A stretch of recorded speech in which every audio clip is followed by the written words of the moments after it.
Assalamualaikum warahmatullahi wabarakatuh. Hari ini kita akan belajar tema 5, subtema 3, muatan IPA dan bahasa Indonesia. Sebelum kita mulai, marilah kita berdoa terlebih dahulu ya. Bismillahirrahmanirrahim. Belajar apa kita hari ini? Yang pertama, kita akan belajar tentang medan magnet. Yang kedua, cara membuat magnet. Yang ketiga, identifikasi formulir kiriman barang dan lembar jawaban komputer. Satu dari produk luar negeri adalah gantungan tempelan kulkas. Ya, kenapa bisa menempel? Karena ada magnet. Medan magnet adalah daerah wilayah yang dipengaruhi oleh gaya magnet. Besarnya itu tergantung pada kekuatan magnet. Nah, tidak dapat dilihat tapi dapat digambarkan. Kita akan melakukan percobaan tentang medan magnet. Bahannya serbuk besi, magnet, dan kertas HVS. Letakkan magnet di bawah kertas. Lalu kita taburkan serbuk besi di atas kertas. Nah, di situ nampak serbuk besi tersebut menempel pada ujung-ujungnya magnet. Nah, itu S adalah kutub selatan, N adalah kutub utara. Antara garis gaya magnet itu tidak bersentuhan. Makin gaya rapat garisnya, maka semakin banyak kekuatannya. Nah, kita bisa membuat magnet sendiri. Besi itu mudah dibuat magnet tapi gampang hilang kemagnetannya. Baja sulit untuk dibuat magnet tapi lebih tahan lama. Cara membuat magnet ada 3. Yang pertama gosokan, yang kedua induksi, yang ketiga adalah aliran listrik. Bagaimana caranya ya? Simak video berikut ini. Arus listrik.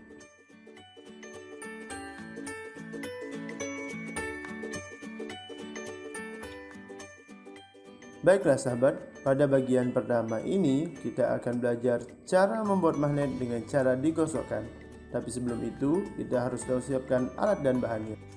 Nah, alat dan bahan yang kita butuhkan, yang pertama adalah paku, kemudian magnet, yang terakhir adalah penjepit kertas.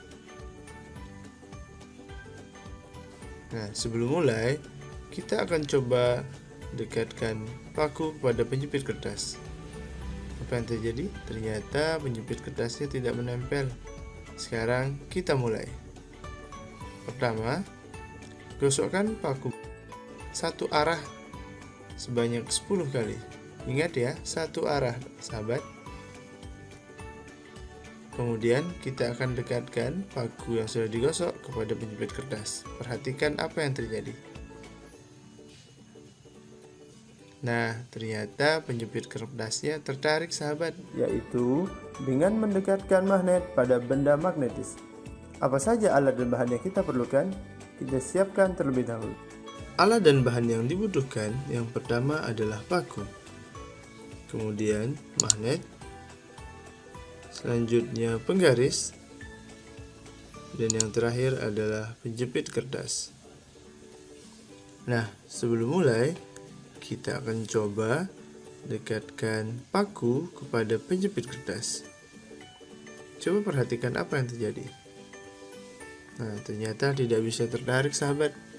Sekarang kita mulai. Gunakan penggaris untuk mengatur jarak antara magnet dan paku. Setelah itu, dekatkan paku kepada penjepit kertas sesuai dengan jarak yang telah diatur. Perhatikan apa yang terjadi. Nah, ternyata penjepit kertasnya tertarik oleh paku. Listrik. Apa saja alat dan bahan yang kita butuhkan? Mari kita siapkan.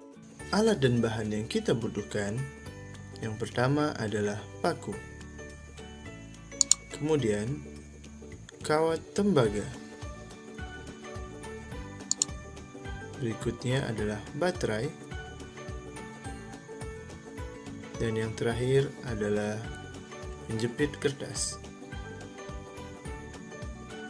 Baiklah, pertama yang harus kita lakukan adalah melilit kawat tembaga pada paku sebanyak 15 lilitan.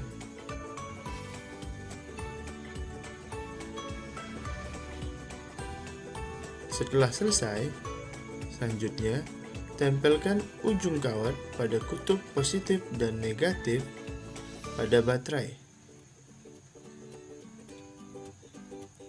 Setelah itu, coba dekatkan paku pada penjepit kertas dan perhatikan apa yang terjadi.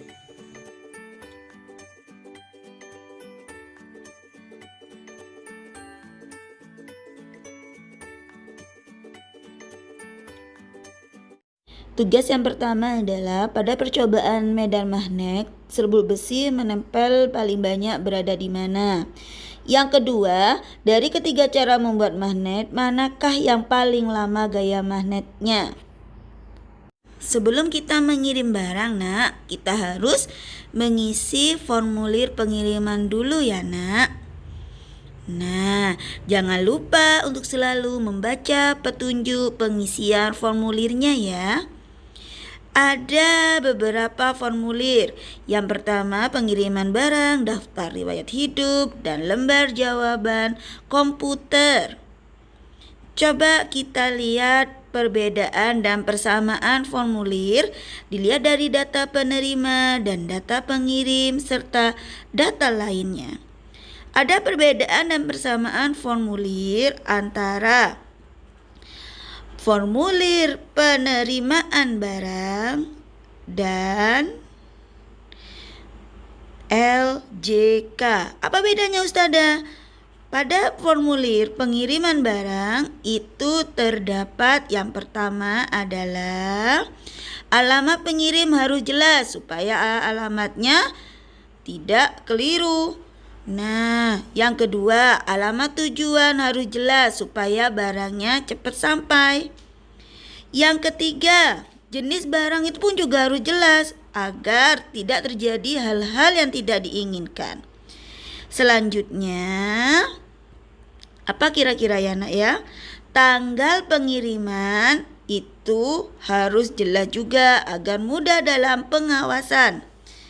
Berat barang juga digunakan untuk mengetahui biaya pengiriman.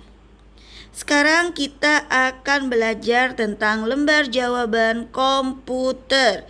Biasanya digunakan untuk ujian nasional. Apa saja bagian-bagiannya, Ustazah? Yang pertama adalah petunjuk pengisian. Itu kalian harus baca terlebih dahulu. Jangan sampai tidak dibaca. Yang kedua, cara mengisi LJK. Nah, itu juga dicek apakah disilang ataukah dicentang. Yang selanjutnya, nama lengkap, nomor peserta dan tanggal lahir, nama mata pelajaran, serta nama sekolah, tanggal ujian, serta tanda tangan. Dan jangan lupa jawabannya juga diberikan. Tugas yang kedua adalah apa perbedaan kedua formulir tersebut dari tujuannya ya. Yang kedua, tuliskan informasi apa ya saja yang terdapat di LJK. Oke, kesimpulan pembelajaran kita hari ini adalah yang pertama, medan magnet adalah daerah di sekitar magnet yang masih terkena gaya magnet. Serbuk besi paling banyak menempel pada ujung atau kutub-kutub magnet. Selanjutnya, cara membuat magnet ada 3. Yang pertama, gosokan. Yang kedua, induksi. Yang ketiga, dengan aliran listrik atau yang disebut dengan elektromagnet. Besi itu mudah dibuat magnet tapi cepat hilang kemagnetannya. Sedangkan baja sulit untuk dibuat magnet tapi tidak mudah hilang gaya magnetnya. Selanjutnya formulir. Nah, saat kita mau mengirimkan produk kita ke luar negeri, maka kita harus melengkapi dengan formulir pengiriman barang. Nah, selain ada formulir pengiriman barang, ada namanya LJK atau lembar jawaban komputer. Lembar jawaban komputer ini biasanya digunakan untuk ujian yang koreksinya itu memakai komputer. Oke, itu saja pembelajaran kita hari ini. Semoga bermanfaat. Wassalamualaikum warahmatullahi wabarakatuh.